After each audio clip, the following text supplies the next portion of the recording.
And here we are, day 2 on leash manners with Mr. Marcus.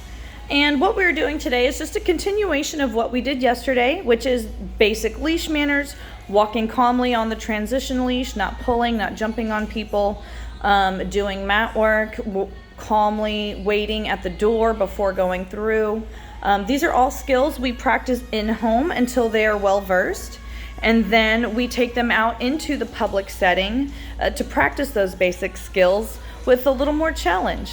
And you can see right here, Nina is doing her leash work with Marcus, and we are reinforcing that stillness that they need to learn.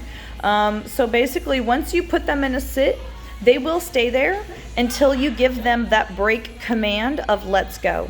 And so that's what she's practicing right now. She's having him remain seated while she's moving, and he should not break until he gets that break command. Now, once she does so, you will see him walk calmly at her side. Again, we're just practicing those basic leash manners, walking calmly when we walk and sitting calmly when we stop. Things we have practiced in the home and reinforced, and now we are being consistent with out in public. You will also see her put him on the mat. So this mat work is using our tools to teach them to stay. So we are using our tools when our words don't work. When we can't verbalize them into a sit, we use our leash as a tool to communicate. When they do not understand what stay means, which is a very vague concept, we use our tools to give them a visual boundary, and they are not allowed to leave that space without permission. And so you can see whenever we put him on the mat, we take him out of transition mode and put him at ease. Let's go. And if they come off, that's okay. We're just going to correct and reinforce them back onto their mat. We're going to tell him place, then sit and stay. And so we don't expect perfection right away. This is why we are consistent with our commands. And then whenever Nina's ready, she's going to go ahead and put him back on transition leash so that we can practice going through the door and continuing those leash skills in a public setting.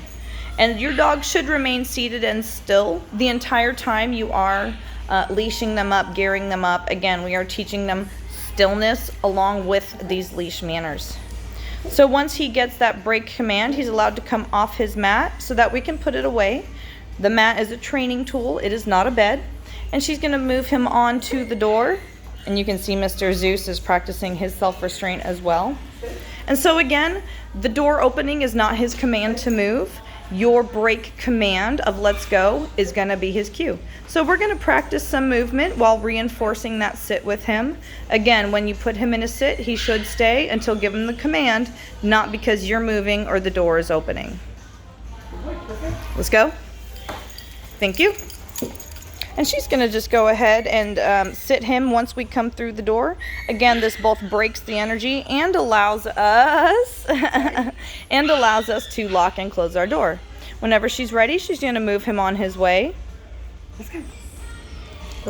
And he should walk calmly at your side.